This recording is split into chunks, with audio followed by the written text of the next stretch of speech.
When it was light enough to use the binoculars, he glassed the valley below. The Sad Boys Book Club. Looking for anything of color, any movement, any trace of standing smoke. You forget what you want to remember.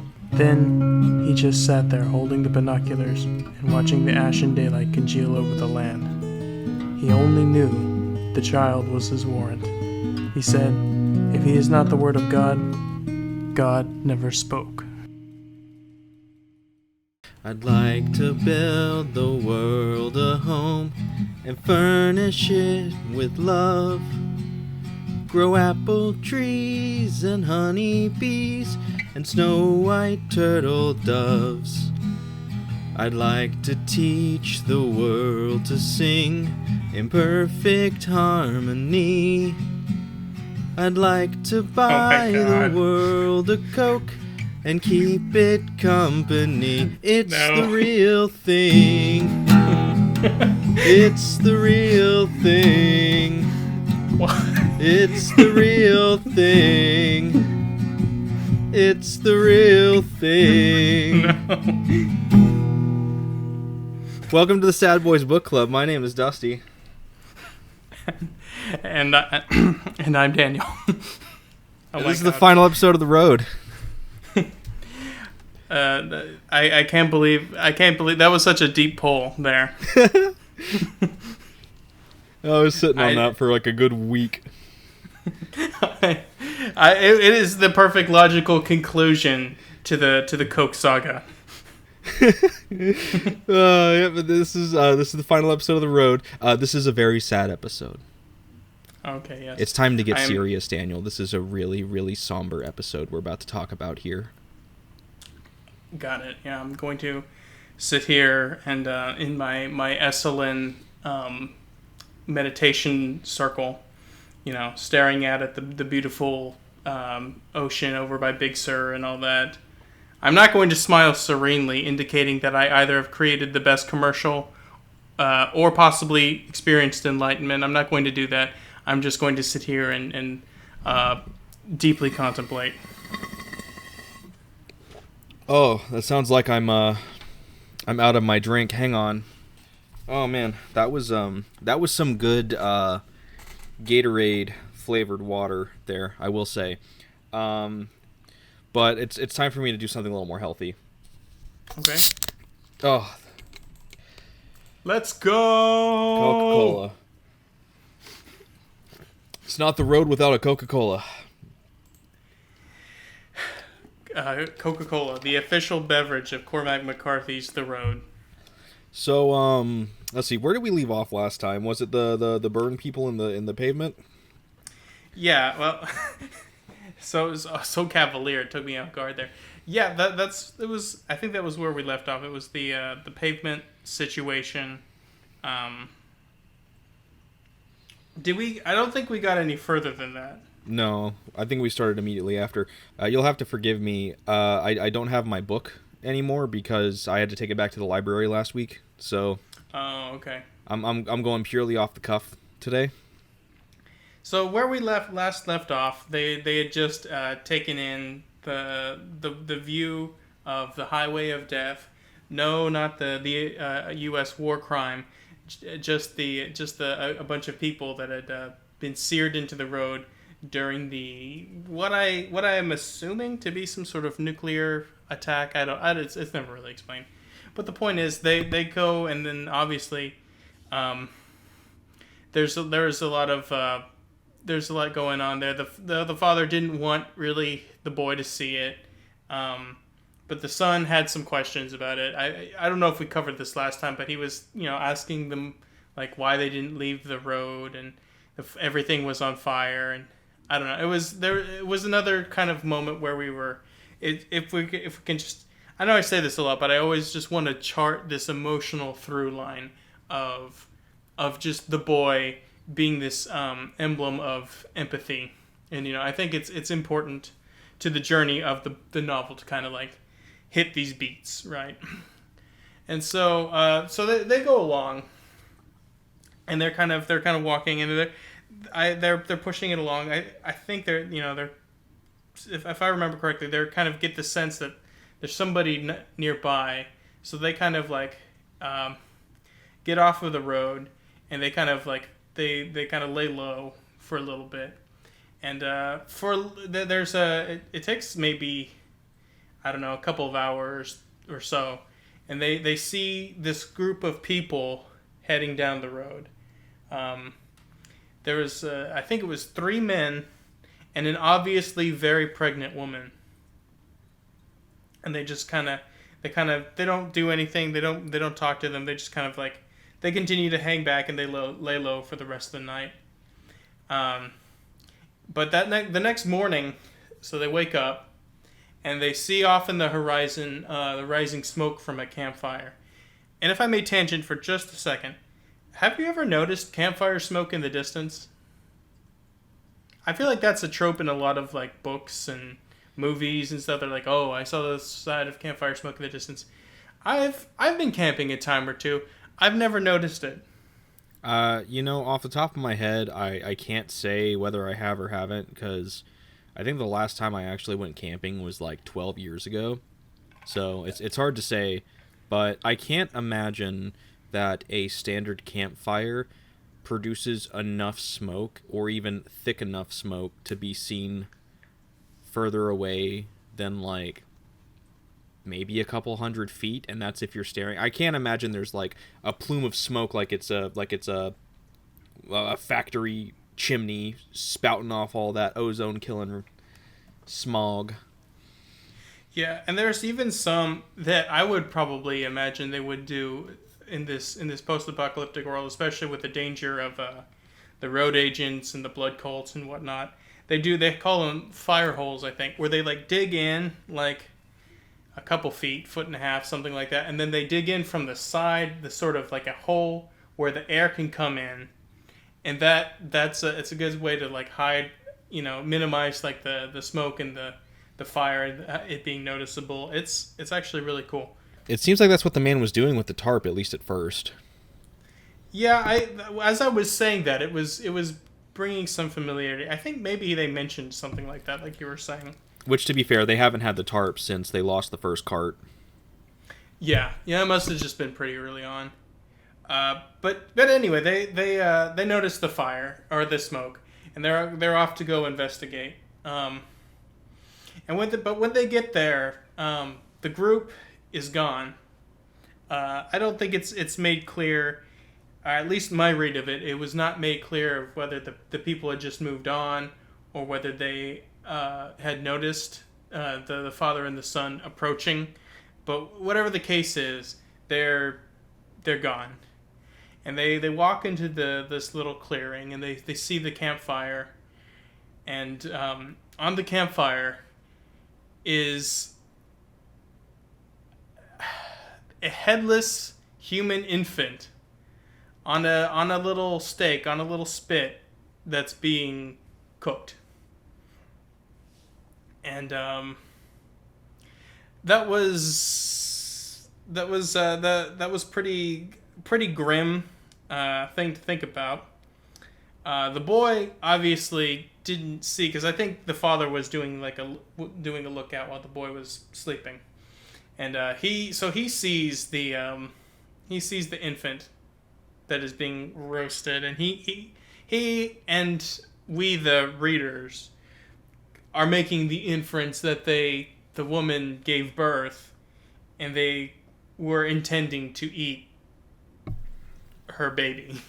Which, I'm not gonna hold this against the book, because this is just something you have to accept in entertainment media. But as somebody who has a child, I did not give birth to the child personally.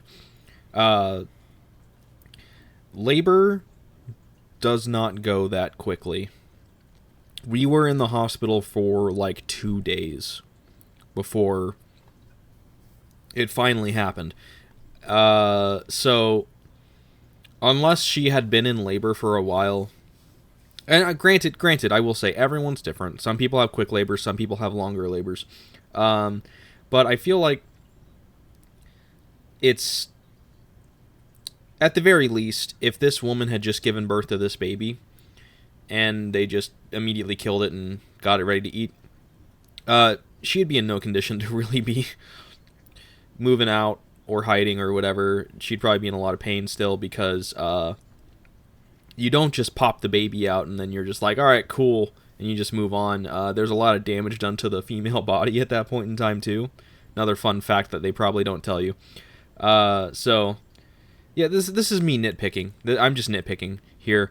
But yeah, you just kind of have to accept that entertainment media does not handle pregnancies correctly. So I guess you just got to move on from it. But yeah, just wanted to share that fun little detail.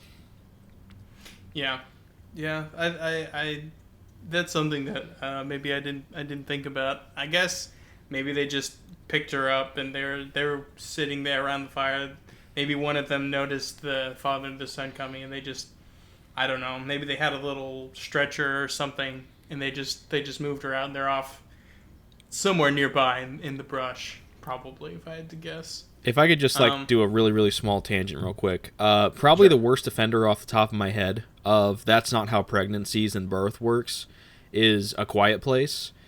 Man. I was specifically thinking of that when you were talking about all that stuff. That was like, what, 2 minutes of labor and that's it? It's been a few years since I saw it, but I remember it went astonishingly quick. Yeah, and I don't care if you're shooting off fireworks or whatever it was that he did to distract in order for Emily Blunt to get into the shower with the baby or whatever. But that thing was on top of her. No noise is going to distract it enough from her screaming in agony right next to it. Yeah. It was a little bit of plot convenience. Yeah, and Certainly. I like the movie enough to where I can look past that, but that is, in my opinion, one of the worst offenders, at least off the top of my head, of that's not how pregnancy works. Write in with all of your pregnancy, fictional pregnancy-related grievances. But anyways. Anyway, so they find the infant, and the son kind of wants to talk about it a little bit. He talks about, if they potentially could have rescued the baby, and then he kind of muses on where the travelers found the infant, and like I was kind of heading in that direction before. The father, he doesn't really engage in it because he, like us, we know what happened, Mm-hmm. But yeah, it's as these things are happening, it's kind of we see that the father is his health is declining precipitously. A lot of coughing up blood and moments where they're having to stop. It's just it's not looking good for the father. It's kind of getting it's pretty grim at this point. I don't think that it's pretty clear at this point, even if you're just a very casual reader, even if you're one of those readers that's surprised by every plot twist, I think everybody could see that he's basically toast.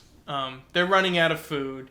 He's exhausted. They're basically just, they're only just barely able to just make it through a day, and they're not as many passages describing how they make camp. Let's see. They're walking along, and eventually they see like this house in the distance, and they kind of they do their usual thing where they hide the cart, and then they slowly try to approach the house, and they find in yet another little home, and the boy, as ever, does not want to go in. I think that's an interesting sort of like unexplained reoccurrence. The boy's fear of being indoors. I think there's probably something that's happened that we are not that happened probably before the story began. So I don't know. That's an interesting recurring character trait that I don't want to say am annoyed by, because I obviously, as a child's been through a lot, but it's just like, it is very strange that he and very striking that he always has such strong misgivings about going indoors. Yeah, I kind of, and yeah, you kind of have to, if you're in the situation and you're looking at this kid objectively, it's totally fine, it's totally understandable.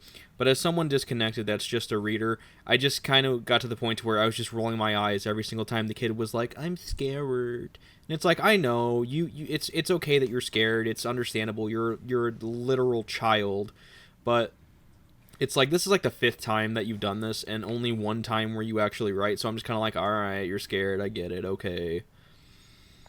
And I think that's kind of how the father, especially when he realizes he doesn't have much time left, is approaching. And he's like, okay, look, we need to go. We do need to go inside. And they search the house, and they find a bunch of like canned vegetables. Like I'm trying to remember. I know there was potatoes and corn and tomatoes. And was there anything else? Uh, It doesn't really matter. The point is they find a bunch of canned stuff, which is good. But it's like in those mason jar kind of thing, and it's not really like sealed. So the boy is a little bit worried about it, but they basically are out of food. So the father's like, "Look, we got to take the chance here," and the boy, as ever, is like, "Okay." It's just like, oh, come on, please, little boy, just a little more color here. His character has kind of completely devolved for like the rest of the book. He's very much just short sentences or just general quiet behavior. I think that does keep up for more or less the rest of the book until the last couple of pages. Yeah, and that's something that is kind of one of the storylines of the book. The boy becoming more withdrawn and a little bit more circumspect of his father, I guess is a way to put it. So they stay at the house for a few days, longer than they stayed at the bunker, by the way. Which bunker was way better. The bunker was great. Well, part of it's because of the weather, right? Oh, that's true. There was a bunch of it was. Wait, no, it rained at the bunker too, didn't it? Yeah, but they stayed as long as they wanted in the bunker. It just happened to be raining one of the nights. They left when they wanted to. Wasn't it just raining bad enough at the house that they were just like, we should probably stick around until the weather clears? I guess that's true. Now that you mention it, but anyway, so they stay for a few days, and they're kind of like sleeping, and there's a portion where they're kind of like making new masks, and they're finding clothes in the house, and he's kind of like trying to tailor them as much as he can to the boy, which is a very gentle moment as well. And so they find a wheelbarrow to transport once they're ready to move. They're to move their stuff out to the cart. Which I don't know if you've ever pushed around a wheelbarrow too much. Those things are not as good as you think. They're helpful. It's better than just carrying all that stuff by hand, but they are still such a pain to move. I guess it really just depends on the one that you've used. I've used one that was actually pretty nice. Maybe I just was using a really crap wheelbarrow, but like it was like always pretty unbalanced, always wanting to tip over, even when you get a good balance on the load. It always would there was like a wheel protection, wheel cover to like prevent you from like banging it into the front, but it kind of got loose and it would like fall in, and then it would stick, and when you're pushing it, and then you would get stuck, or it would like almost try to like jerk it out of your hands because of the hard stop. Anyway, that's what I was thinking of. I was thinking about all of the many usually summer days spent helping with like some sort of project or or helping a relative, and the wheelbarrow being very, very annoying. Is that what you pay your therapist for? Well, among other things, I suppose. But it's there's a specific phobia of wheelbarrows is pretty crippling. I go outside, I see a wheelbarrow, I'm catatonic for a week afterwards. I can just imagine your doctor's just like, oh God, it's Thursday, it's the wheelbarrow guy again. They gave me a Rorschach test. They're like, okay, all right, here we go, Daniel. Here, what is this picture to pick? It's a wheelbarrow, not another wheelbarrow. I'm just like completely paralyzed by this, by the anything that has less than three wheels, like bikes, scooters, wheelbarrows, especially. Like the fewer wheels, the greater my phobia. 18-wheeler, not afraid at all. That's also pretty dangerous. I would walk right out in front of one. But, that's just the nature of my wheel phobia. Hey, unrelated, do you want to watch Maximum Overdrive later? Sure, yeah. Sounds like a good time. Okay. Okay, so they the wheelbarrow. They're going on. They get back to the cart, and they're almost to the coast. So they start. I think they start smelling like it's a thing like when you get. I want to say maybe 20 miles. That's about right. Once you get about 20 miles from the ocean, you can kind of tell, right? Yeah, you can smell the water, that kind of the stench of the ocean, so to say. Well, it's not always a stench, but sometimes it's like a little the sea breeze and all that. It can be actually kind of pleasant. Sure. But if you're talking about Texas beaches, a lot of them they are pretty rough. And I guess maybe I don't know. Have you been to many other beaches other than the ones around here? No, I've only ever been to Galveston. Okay, yeah, Galveston. Gotta say, a lot better than it used to be. Still not great. Really, really not that great. Well, the last time I went to Galveston, I want to say was 2008. So I imagine it was probably I imagine hopefully it's better now than it was then, but it was pretty god awful in 2008. Yeah, the beaches they really suck. They're very unpleasant. Okay, you know how a lot of people they picture the nice golden sand, the palm tree. No, these beaches are gross. They're pretty. They're surprisingly rocky. They got stuff all over the shore like seaweed and various forms of decaying matter. The water is not very nice. It's not pretty blue color. It's kind of like this murkiness, at least in Galveston. You head further down into South Padre, and so further south that you're practically in Mexico at that point. It starts to look pretty nice, actually, but up around there, not so good. Really, all through the Gulf, I've never been impressed by a lot of the Gulf coasts, but I'm sure there's somewhere nice. To me, it doesn't get a lot better until you get into Mexico or almost Mexico, or Florida. Florida, they have a lot of really nice beaches. Really, what you could do is, I bet you could just take the excerpt from this novel where he's describing the shore when they get to it, to the ocean on the coast, and give it to anybody from Texas, and they'll be like, "What is this? A Galveston newsletter?" That's basically it. That's if you're for our listeners who have never been to Galveston, just read the portion about the horrible, depressing beach that they come up to, and that's almost exactly what it's like.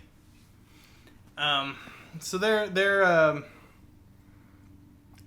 almost there, it's the boy is starting to like read the map. I don't think that's something that he's talked about before, and he's like memorizing things and he's like charting their progress.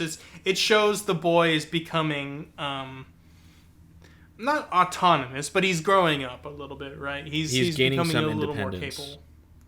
Yeah, that's a good way to put it. Let's see. And this is the overall goal of the novel, as we have been told at this point.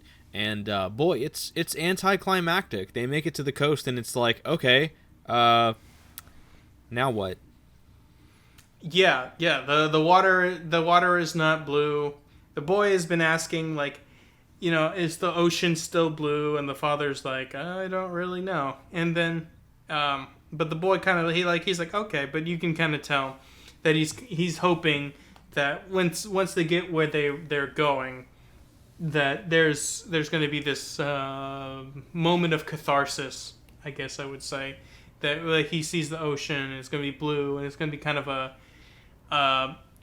memory, or not a memory, a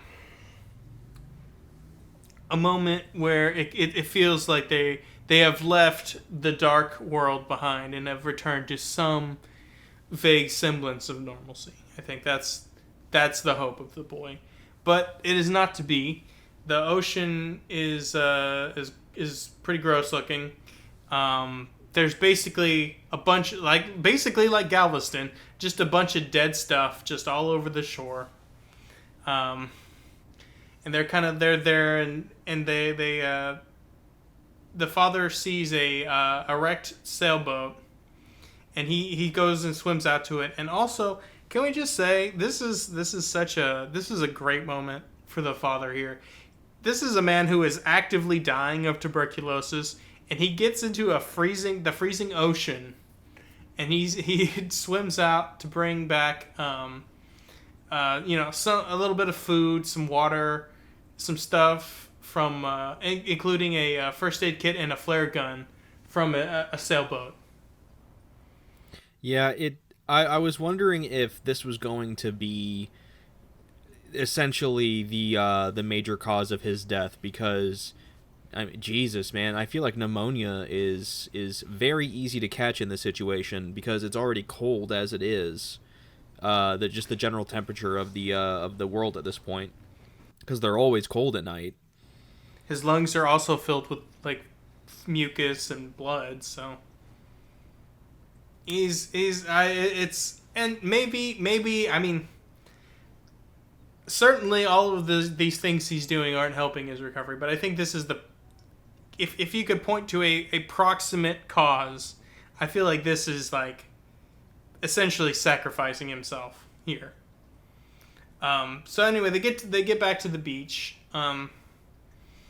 The son, he's still thinking about the good guys, as his father has put it. This I don't want to say fictional, because there are still good people. It's just that they don't know who they are, and they don't know where they are, and they don't know how many of them there are. So the father is like a little bit more. He's not sure about the son actually writing into the sand, letting them know, tell the other good guys where they're at. This is an interesting moment. Also, speaking of getting into the cold water and getting sick, the son actually becomes ill, and they're basically there for. Do you remember how long it was? But it was the boy got actually really, really sick.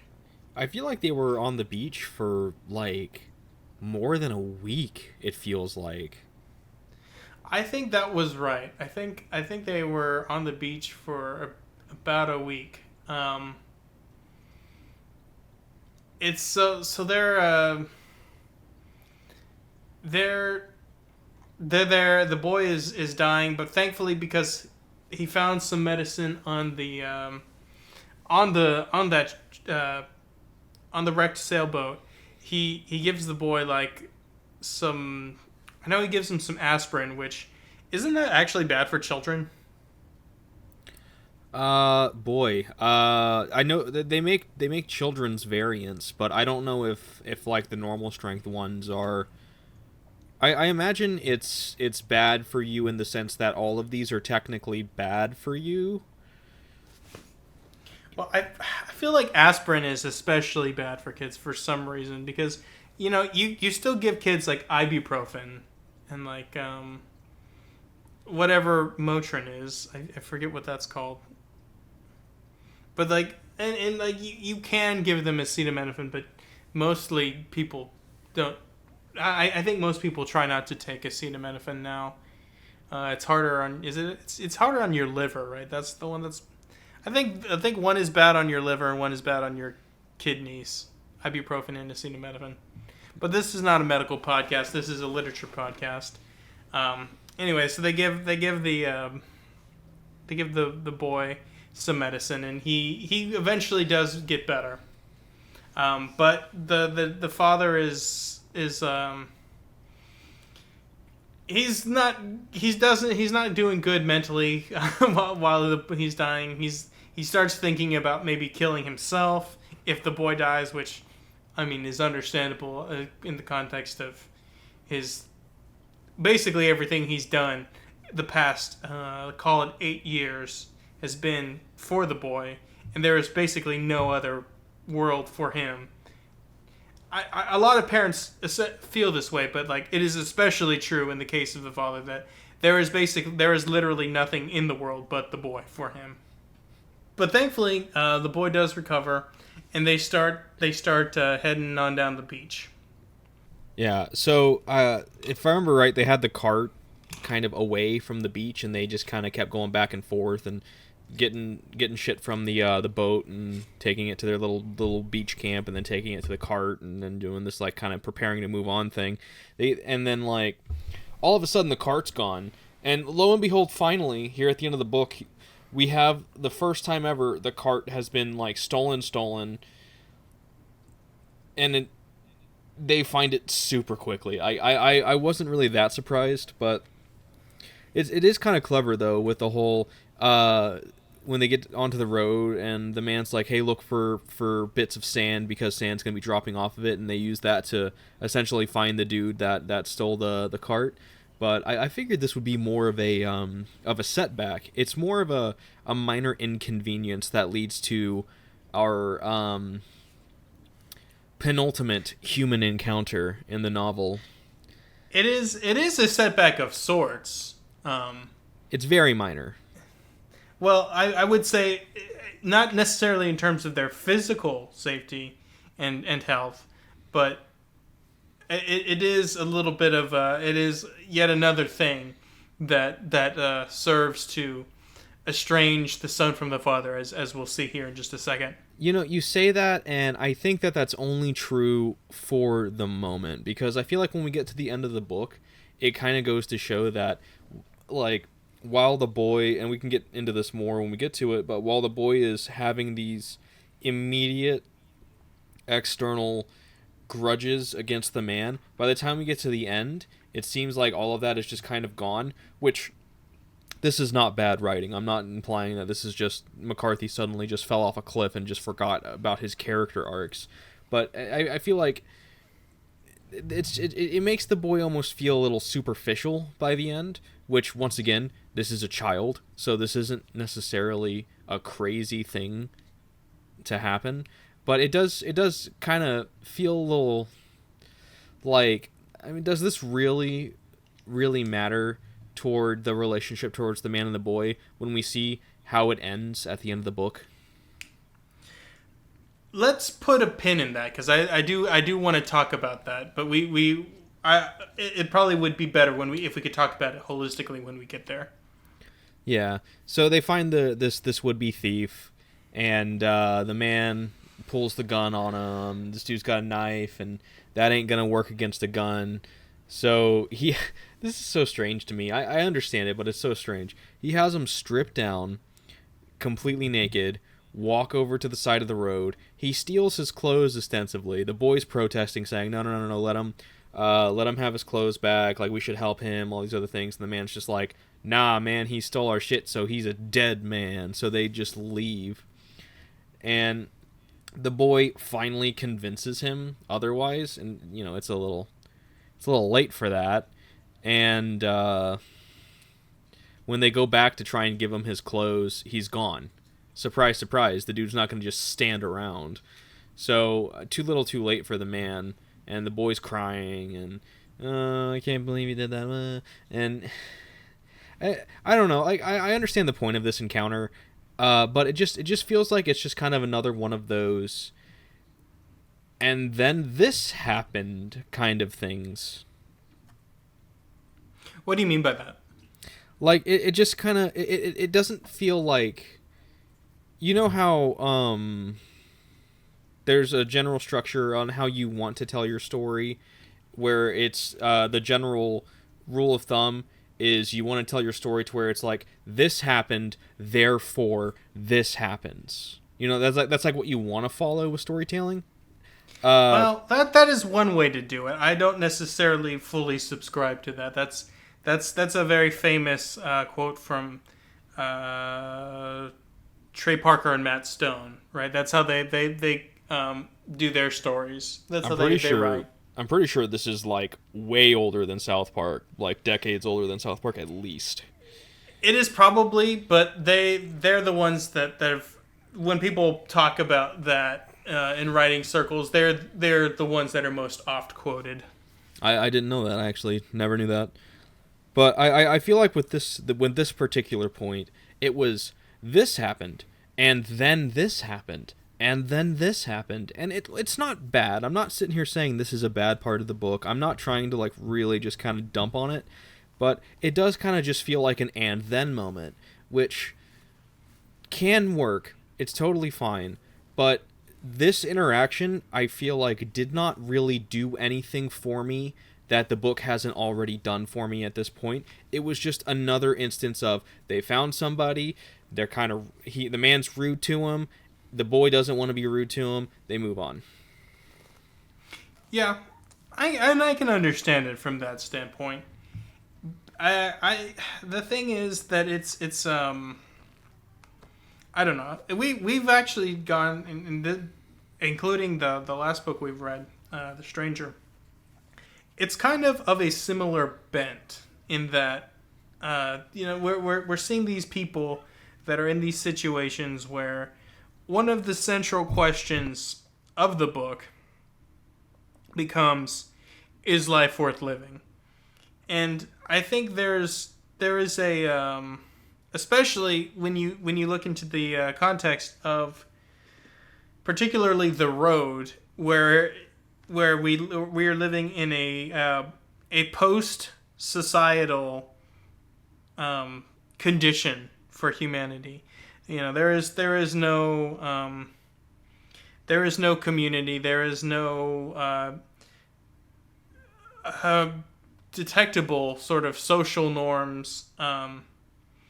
There's not a lot going on there. So I think that is kind of the point, is to kind of just be yet another misery in a series of infinite prevailing miseries that kind of beg the question, what is the value of life? What is something that can push someone too far? What is worth killing someone for in this case, right? So the guy, he steals the cart, he goes off down the road, and the father, he's the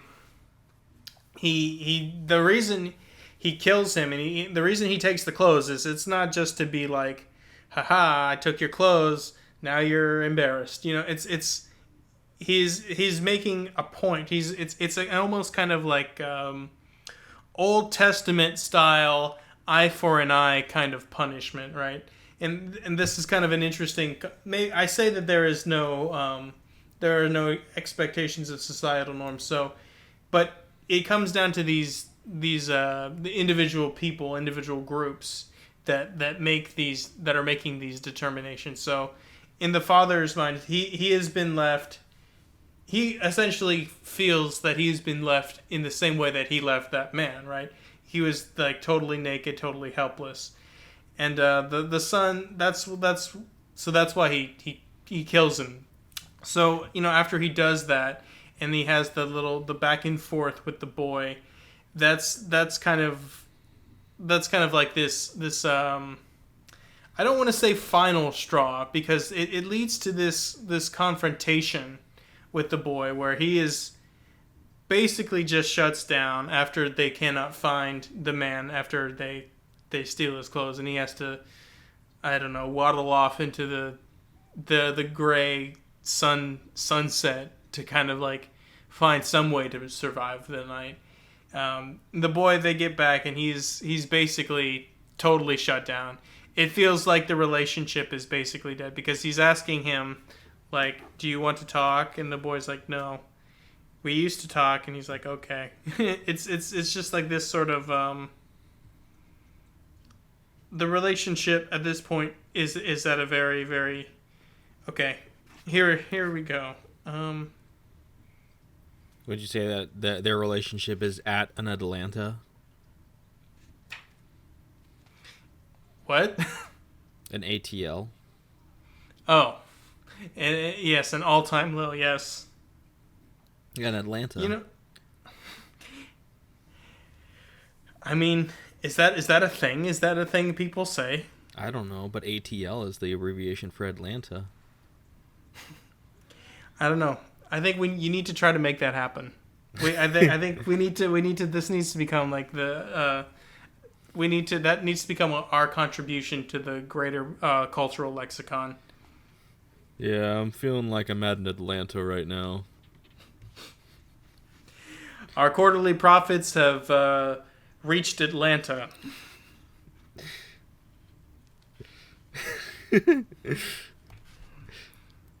But yeah, anyway, the boy is, he's pretty quiet. He's like, he's talking to him, and he's like, you have to talk to me. This is the father talking here. I'm talking. The boy said, are you sure? I'm talking now. Do you want me to tell you a story? No. Why not? The boy looked at him and looked away. Why not? It basically it's not. He's not really wanting to hear. He's saying like, I guess I'll just jump back into it, because he explains it pretty well. Why not? Those stories aren't true. They don't have to be true. They're stories. Yes, but in the stories we're always helping people, and we don't help people. Why don't you tell me a story? I don't want to. Okay? I don't have any stories to tell.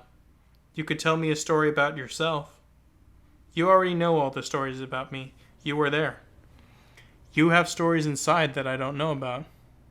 You mean like dreams? Like dreams. Or just things that you think about. Yeah, but stories are supposed to be happy. They don't have to be. You always tell happy stories. You don't have any happy ones? They're more like real life. But my stories are not. Your stories are not, no. The man watched him. Real life is pretty bad? What do you think? Well, I think we're still here. A lot of bad things have happened, but we're still here. Yeah. You don't think that's so great? It's okay. And I think that's, then just a little bit further, he says, the father tries to talk to him again, and he's like, it's okay, Papa. I just want to have a little quiet time. He's basically, he doesn't want to talk to his father basically anymore. It feels like we've come to a critical rupture in their relationship because of the, like he mentions there in the passage that I recapped. In the stories, we're always helping people, and we don't help people. I think he's gotten to the point where he no longer views his father particularly, but probably himself, but mostly his father, as quote one of the good guys, end quote. It's like this. I think this is kind of what I was talking about. It's like this. It's the fundamental fracture, the sort of nadir of the ATL, the Atlanta of their relationship. Yeah, I didn't realize that the boy suddenly became a teenager so quickly. Well, all that trauma and seeing people getting killed ages you, I suppose. I suppose You have to so. you have to grow up fast. Yeah. Um, So, as they move on, they eventually make it to this town, and as they're going through the town, they get attacked by a dude with a bow and arrow in a second story window or something. And I love this. I thought he was going to use the last bullet in his revolver to shoot the guy, but no. What he does instead is he pulls out the flare gun and he tags the dude with it, which is just really funny. That I mean, it works. Yeah, he even says earlier when they find the flare gun, yeah, we could use it it'll set someone on fire. And then he sneaks up into the house, and there's a woman holding the guy, who I guess isn't dead. The man says to the boy that the guy isn't dead, but I feel like we don't ever get that comfort. I thought he was dead until the man said that, when the man told the boy that he wasn't, though that could just be him lying to the boy. My impression was that the guy was dead when the woman was holding him. I don't know if it would kill you, at least immediately. I think it would hurt a lot, and then you would be on fire. I think you could die from complications resulting from being hit by a flare, but I don't think it would necessarily kill you in that moment, especially if, like, in that situation, they were able to at least put out the fire. Yeah, but before he shoots him, he does take an arrow right to the leg, or at least it grazes his leg. I think it doesn't actually like go. Does it seem like it goes through his leg, or it just kind of cuts him across the leg? I don't remember. I can try to find it, but I think. I mean, either way, the father takes an arrow in one form or another, and so he has to have the boy help him clean it up. And here's number two situation where I'm like, oh, here's gonna be how the father dies. Is he's gonna get an infected leg wound, and that's gonna be that. No, once again, no. They get patched up and just leave the town.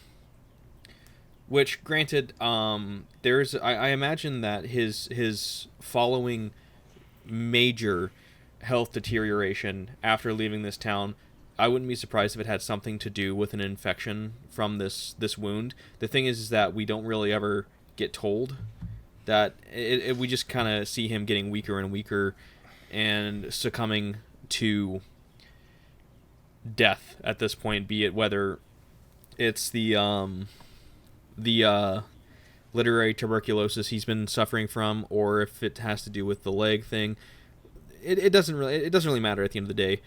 This is the end of his life, and after, geez, I don't even know how long. It seems like it's almost a dreamlike state of the passages at this point in the novel, with them kind of traveling and him using the cart for support and just kind of coming in and out of everything until he finally realizes this is it, and he lays down and he's like, this is where I die. Yeah, I just want to, like, throw in there, because I noticed that too. Like, it does take on it becomes a little bit more hazy than previous. Like, really, this whole section is a lot more hazy than. You remember how last time I made the comparison of like a rosary or something, like the idea of, like, the or an episode or a TV show where there's, like, these small discrete units, right? There's the episode, there's the moment in time, and you're just moving along the string of them.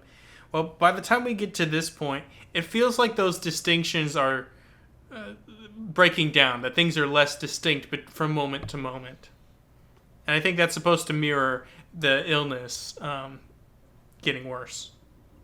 Yeah. So this is the end of the man as we know it. He lays down and he has his final conversations with the boy. And I'm sorry, I don't remember what the conversations are. If it's something important, by all means, please take this, because I don't have my book in front of me, because I don't have the book anymore. So There's the last little bit about. There's a couple things that he mentions when he's dying, and he's giving him some final advice. You know, he's dying. And he tells him, We were always lucky. You'll be lucky again. You'll see. Just go. It's all right. And the boy, he keeps saying that he doesn't want to go. And so the father's like, okay, he doesn't really have the time or the energy to really fight him. So he's just telling him like, it's okay. This has been a long time coming. Just keep going south. Do everything that we always did. And then, the boy's obviously very upset, and he's like, keep the gun with you at all times. You need to find the good guys, but you can't take any chances. And, the boy is just talking about how he wants to just stay with him, and, he's takes a moment to be like, you can't. You have to keep going. You have to carry the fire. And this is a pretty crucial bit here. You have to carry the fire. I don't know how to. Yes, you do. Is it real, the fire? Yes, it is. Where is it? I don't know where it is. Yes, you do. It's inside you. It was always there. I can see it. So he's that's kind of, it's just I mean, we always kind of knew that it was metaphorical, right? But it is like the fulfillment of that moment. It's like the idea of the spirit that is enkindled with the good of humanity, that kind of thing. Yeah. Right. Which let me ask you a question real quick, Daniel. Sure. So, do you think the fire is real? Oh, right. Yeah. Is the fire real? The fire. Yeah. That I remember. Yeah, that was funny. I appreciate that. That was see there's something else. Okay, yeah. There's a pretty dark portion where the son he knows his father is dying, and he asks him to take him with him, which is a horrific thing to imagine. Like your son asking you to kill them when you're dying because he's so frightened, and he doesn't think he can go on without you.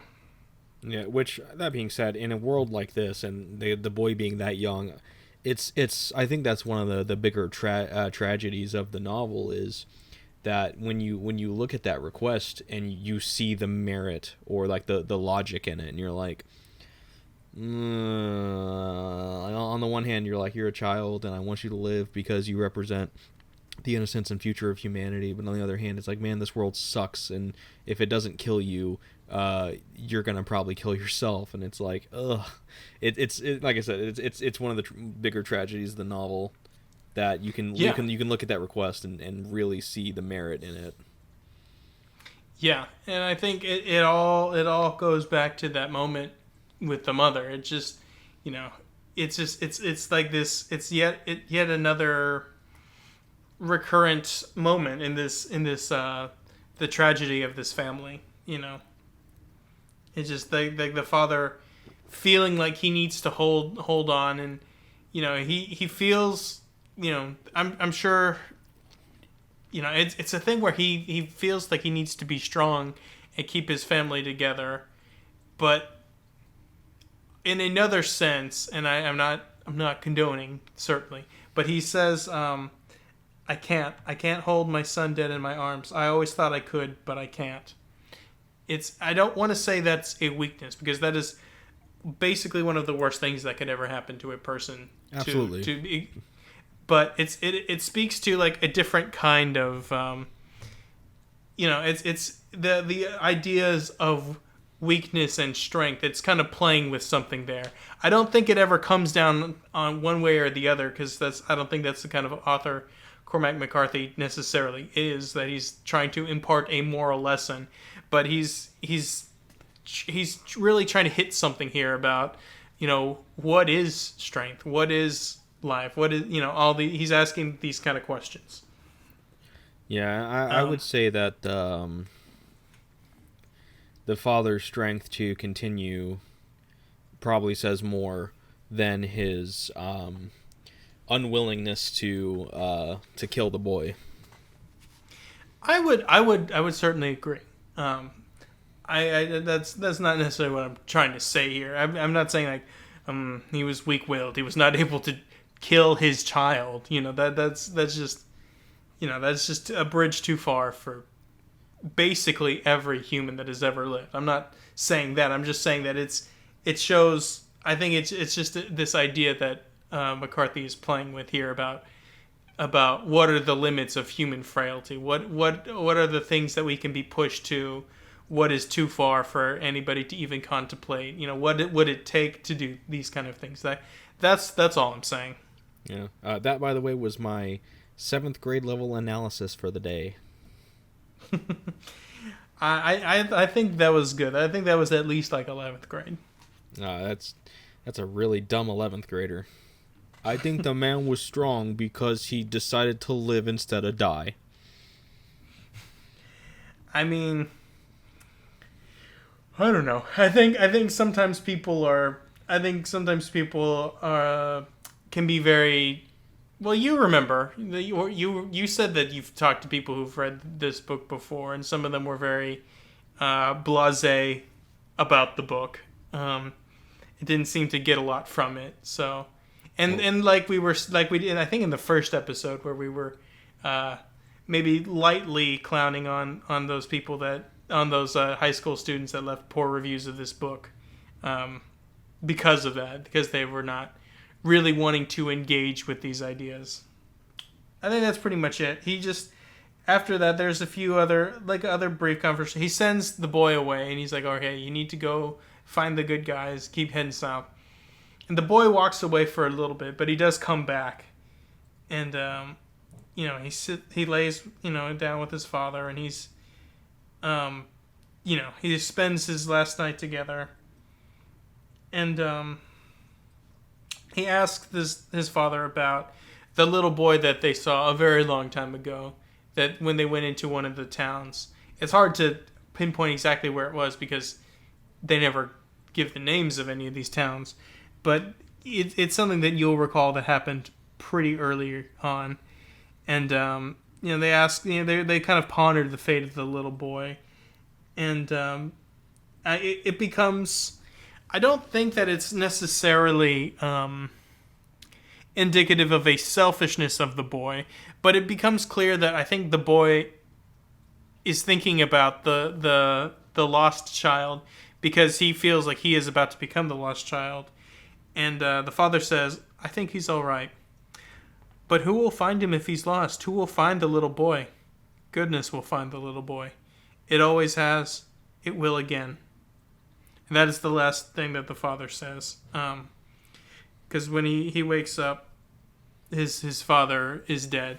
But I think that goes to show like this idea of like the father is trying to communicate to the boy, things are going to be okay. And he's trying to, with his last few breaths, sort of assuage the boy's concerns about what's going to happen to him. I got an 8th grade level analysis here for you. Okay, break it out. Would you say that the man was not talking about that boy that may or may not have existed that the boy saw earlier in the novel? Or is he talking about the boy himself? He was definitely talking about the boy himself. He was that because the boy and the father were both talking about... There's so many things... There's two boys. Okay, the boy that we've been following along this story... That is who the boy was really talking about. He was kind of, that's why he was so freaked out about the boy who may or may not have existed. It's because he's projecting his concerns about what's going to happen to him, and he doesn't want to phrase what is going to happen to me. So he's formulating it in the form of what is going to happen to that boy, because he knows he is about to become that boy, so to say. And that's all fine and good about the boy, but what about the boy?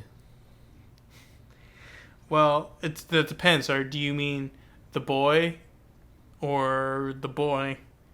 I don't know how I can be more clear. I'm talking about the boy. Not the boy, the boy. No, I disagree. I think there is a lot of difference between, or a lot of similarities between the boy and the boy. And when you're you have to be clearer when you're saying the boy. Okay, so not the boy, but the boy. Are you talking about the little boy? Yes. Okay, so the boy. No, the boy.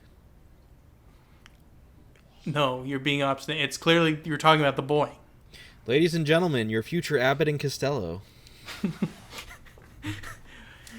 That's fine. Yeah, and that was so that's basically the thing. It's like this sort of psychological projection. This kid's basically doing the I have a friend who has a problem kind of situation. Yeah. Yeah, he's like asking for a friend. It's the next morning and the man has passed, and almost immediately, which granted this is explained, this other man happens upon the boy, and he wants the boy to come with him. And I guess they have like they're maybe not necessarily a conclave, but they are a group. And apparently they had been following them for a time, essentially scouting them out to see what kind of people they are. And now that the boy is alone, I guess they feel like, since he's a child, it's probably a much smaller risk to take him in, as opposed to if the man was still alive. And we have I can only imagine what this new man is thinking about, as the boy just keeps asking him about the fire. Just, do you have the fire? What? I'm carrying the fire. Okay, do you want to come with us? Do you have the fire? Sure. Like, I don't know. I can't imagine. Like, that guy's probably just thinking like, yeah, this boy is a little off right now, which, you know, granted his father just died, so there's some understood trauma there that's only just now coming to the surface. But The man literally says, "You're kind of weirded out, aren't you?" yeah. So they have the man has a he takes one of the blankets and bundles the father up in it. And the boy comes and says his final goodbye before deciding to come with the new man and join him and his hypothetical group. And then we get a paragraph about fish or trout in mountain brooks, and that's the end of the novel. Just real quickly, I also want to hit that I think that it is kind of it shows that there's a lot of the man is probably more or less who he says he is. Like there's a little bit of a confused back and forth, but he is willing to let the boy say goodbye to his father. He wants the boy. The boy tries to hand over the pistol, but he's like, you need to hold on to that. Okay. Do you know how to shoot it? Yes. And then he's like he's trying to he wants the boy to feel like he's still okay. He's still safe, right? Yeah, and it's the I think that entire interaction. Maybe this is me being a little naive in this broken, depressing world, but I feel like if this new man had ill intent towards the boy, especially after finding out that the father is dead, he wouldn't act the way that he would have. He would have, like, people are ruthless in this world. The people that are truly not the good people, as the father calls them. They're ruthless. They will kill first. They will attack first. And the fact that this man approaches him immediately and is immediately offering help and all of that could possibly be seen as a trap, sure. But once the father is found dead and he's still acting that way, he has the kid keep the gun and knows that he knows how to use it, and all these other kind of like small little details, it makes me feel like this person is who he says he is, because it would be so much extra unnecessary work for him to do these things to a literal child if his ulterior motive is to capture, kidnap, or kill the child in the end. Like you could just do it right there. Like it does. He's defenseless. There's no reason to lead this kid on if he's not being genuine. Yeah, I mean it's pretty. I think to me it's pretty clear that the man does have good intentions. Obviously, we don't see the conclusion of the boy's story. We're just seeing a little portion of his life. But I think it is pretty clear, at least to me, that the new man, the man with the yellow parka, is a good person, or at least has good intentions for the child. And so you asked me this like towards the very beginning of our first conversation. Would I say that this is a nihilistic book? And I gave an answer, and I just feel like this is more definitive. And like, no, I actually don't think it is nihilistic. I think it is maybe somewhat pessimistic, but I don't think it is nihilistic. I think between the boy and the father, even though he is imperfect in the sense that he has to adapt to live among, people that are actively trying to kill and eat him and his child. Like he is, there is still I think that there is the father is if we're going to use this expression, to borrow their expression, and rather, the father is carrying the fire, the boy is carrying the fire, and I think the man, even though he is not familiar with the terminology, does carry the fire. And I think that is why this book, even though it is largely pessimistic, it ends on this note of hope. And I would argue, in a certain way, that makes it not necessarily like a cop-out good ending, but it is, to me, part of its realism, right? Is like this idea, because the human society, or the lack thereof, that we see through the majority of this novel, if humans were really, really like that all of the time, we wouldn't be here right now, right? We wouldn't be doing this podcast. And I don't mean that just because like it would be chaos. It's just like humans are social creatures. The only reason that we can and will continue to survive is only if we continue to lean into that, and we don't necessarily pursue these very individual outlooks on the world, which is what these road agents are doing. They're like, maybe they have these small cliques, right? Where they go out and they predate on their fellow humans together, but that's not long-term sustainable. It is not a sustainable way to continue to live, is to live in this state of constant either predation or warfare. Humans will need each other to come together, to create communities, to protect each other, to help each other. That's how civilization was created. That's how we are able to live. And that's how, if these people in the book have a chance for a future, that's how they will live, is living in community and in solidarity with each other. Yeah, I don't think that this book is the ending is supposed to be. Yeah, I think you're right in saying it's not necessarily a sad ending nor a happy ending. I think it's more like a bittersweet. Which, real quick, I think the term I used was actually misanthropic, not nihilistic. Oh, yeah. But your point still stands. It doesn't change anything other than swapping that word out. Yeah, I think you're right, but yeah, I agree. I think the point is still largely held. Yeah, absolutely. But yeah, I do think that there does have a there remains a semblance of hope, despite the odds and the world surrounding the boy. But it's almost like a glimmer of hope, not quite, because the boy could die. Comparatively speaking, where the novel would be like on the next page, or he could live on and they could rebuild society. You never really know, and that's not really important. Which would it be crazy for me to say that this book, and the reason why it ends where it does, and why it doesn't matter whether or not this new man and the people that he says that he has, it doesn't matter whether or not they're good people or bad people. It doesn't matter whether or not the boy survives in the end overall.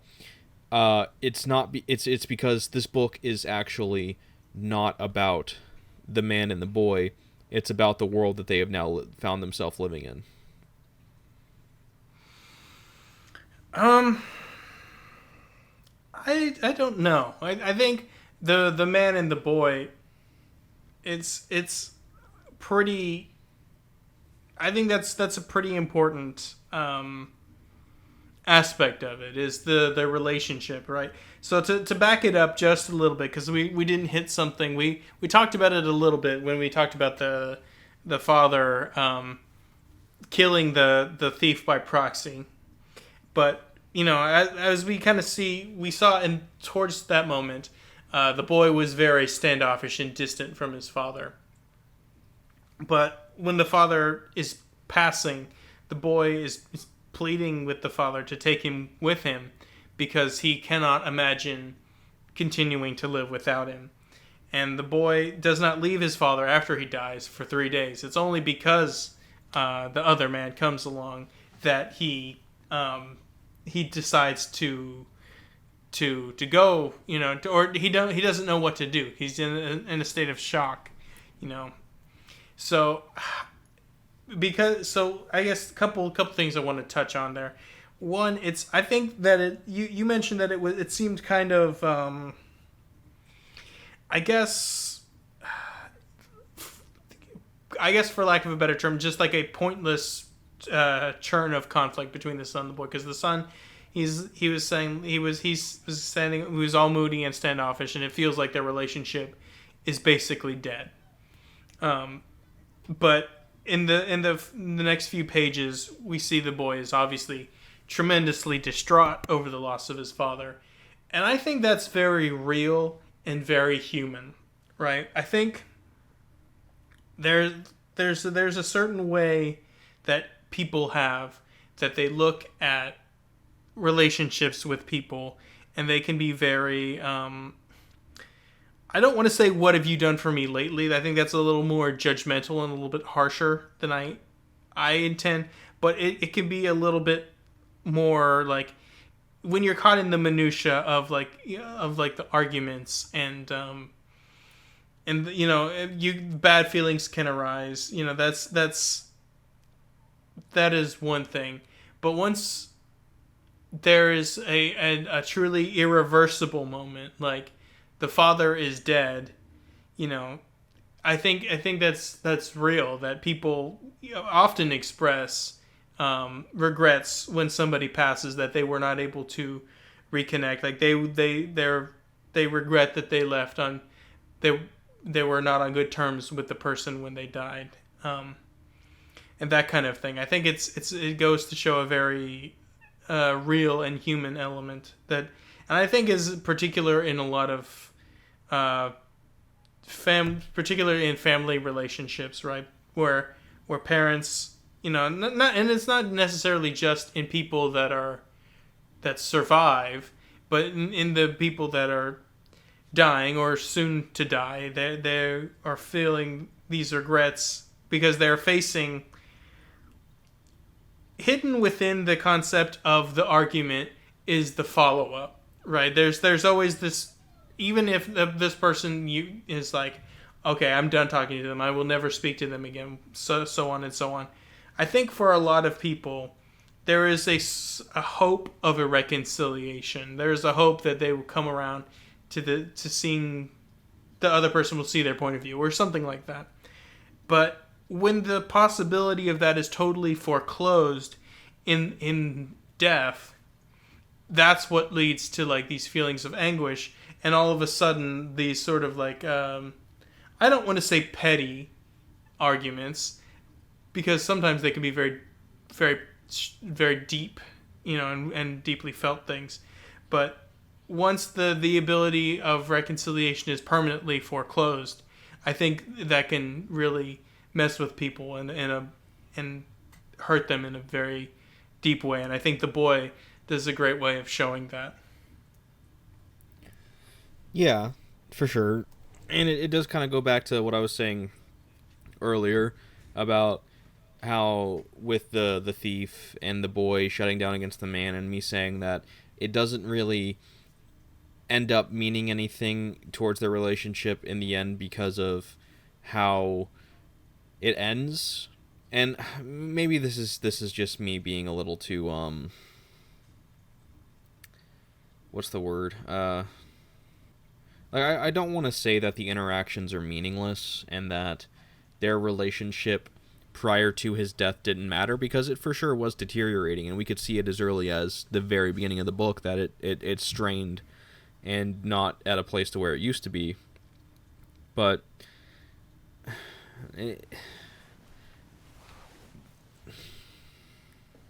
I don't know if I really have a point, if I'm being honest. That's fair. I mean, sometimes I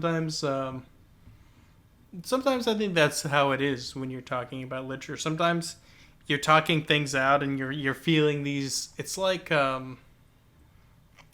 sometimes it's like being in a cave, and that's totally dark. You don't have any light. You're just grabbing onto a rope and you're just kind of following it. Sometimes it feels like you're getting somewhere, and then you're just like, oh, that was, I don't know what I was even talking about. Yeah. So can we talk about that last paragraph real quick? Sure. What the hell? That's something that I was kind of curious to get your thought on, but it seems like you're also kind of struggling.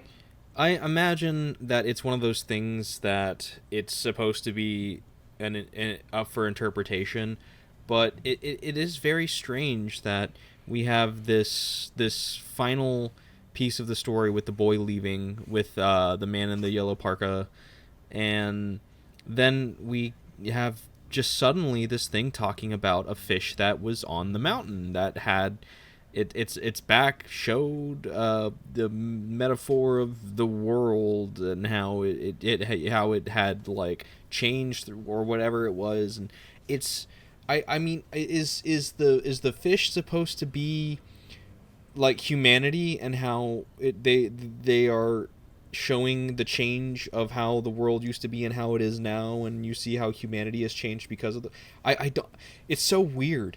I stared at it for like probably longer than I should have as I was done with the book, and I'm just like, what the fuck am I looking at? This is so odd. It is so weird, so just out of nowhere, and I'm just like, am I supposed to find a metaphor in here that's supposed to wrap around to the theme of the book? I don't know. It was very strange to me. Let me reread it so we can just kind of see what's going on here. Okay. Once there were brook trout in the streams in the mountains. You could see them standing in the amber current where the white edges of their fins wimpled softly in the flow. They smelled of moss in your hand, polished and muscular and torsional. On their backs were vermiculate patterns that were maps of the world and its becoming, maps and mazes, of a thing which could not be put back, not be made right again. In the deep glens where they lived, all things were older than man, and they hummed of mystery. I think it's fair to say, looking at that, is like it's like an elegy or an epitaph for the world. The world or humankind? Well, I think that's possibly both, because it says, but it specifically refers to things like, on its back or on their backs were vermiculate patterns. Vermiculate being like a worm-like. That's what that refers to. So like worm-like patterns that were of maps of the world and its becoming, maps and mazes of things which could not be put back, not be made right again. So I think that it's an epitaph for the, well, it's talking about the world in its becoming. So it's about the cycle of rebirth, right? So the world, it cannot be put back to what it is. The world must continue on and become something else. Yeah. And it speaks to kind of like this idea that is Like, this is not just that this is something that is beyond humanity, right? It is in the deep glens where they lived, all things were older than man, and they hummed of mystery. And this idea of the world, will continue on, and life will grow again from the ashes. Because if you think about, so this world has been destroyed for the meantime by this sort of this crisis, whether it was like a nuclear exchange or whatever. It is not necessarily dissimilar to other circumstances in the history of the world, like the famous asteroid that for all intents and purposes ended the age of the dinosaurs, right? And it even bears a very similar I guess it is kind of similar in that there's a lot of ash that has risen into the atmosphere and everything is all gray, and that is leading to a mass extinction moment. And I think that's kind of what it is going on here, is like this idea that the world will continue through cycles of devastation and birth over and over, and this is a cycle that is beyond even it is beyond humans. It is just the natural order, something like that. Yeah, there is the saying of how it doesn't matter what we do, the world will outlive us. Yeah, I think that's kind of what it's getting at. It's like the humanity may have colossally failed in this moment, and that has led to this terrible apocalyptic moment. But life, the flame, continues to burn, and will glow again. At least that's my interpretation of that last paragraph. Yeah. So, Daniel, final thoughts and ratings on the road. Final thoughts. The book, I think, was very well done. I think it's a great book. I think it deserves the praise it has gotten. I think it's a very powerful, very moving book that I think particularly is very influential to a lot of what has come after it in terms of the post-apocalyptic genre of entertainment. Just for me, I know I mentioned this earlier, but like this idea of I think it was particularly very influential to The Last of Us, both the television show and the video game, is especially when you looked at things like the bow, like the baseless, the bottomless depravity of humanity. It's I think it's sort of symbols like that is just kind of, I think it was very influential in the creation of that. And you can just see, and you see it and also in other different post-apocalyptic things. I don't want to go through and specifically name every single thing that has been influenced by the book, but you can tell that it is hugely influential. I think once you get past the writing style, which can be very terse and a little bit irregular if you're not expecting it, I think it is a very well written novel, and I think that you will find as you go along that the dropping the conventions of the novel that you expect, I think is actually thematically a stroke of brilliance. I really enjoyed this book, even though sometimes it could be very difficult to read. I think there's a lot of really dark moments that are, I'm not a father, but I could imagine if someone was a father, it would be very hard to read. If you're someone that is of a more sensitive temperament, and you have difficulties with certain content, like as I said at the very first episode, content warning, all. Basically everything bad that you could possibly imagine or have a content warning for does exist in this book. So it is a very difficult book to read from that standpoint, but I think it is rewarding. I may not always like. I think I may not always feel like excited to read page to page, but I think it tells a very beautiful and gripping story about the father and the son, and the very human relationship between the two of them. I really liked it. I think that it's a great book, and I would strongly recommend anybody to read it. I think it's great. Is I. Yeah, your own sort of terse, your own sort of terse conclusion there. No, I enjoyed it. I enjoyed it more than most other books we've covered at this point in time. This is no Leviathan Wakes. That's still my gold standard. But yeah, it was not what I was expecting, at least in terms of its format. Since I had never read McCarthy before, I was not prepared for that. But I really enjoyed the story it told. And once I got used to his writing style, I really enjoyed it. I definitely would not want to read it with anyone else. But for his novels, if that's his writing style, I accept it. And I am okay with reading more of it. Because the way that he crafted the story, the way that he built this world and these characters, it almost felt like his writing style complemented it. Oddly enough, that's the weird thing about it to me.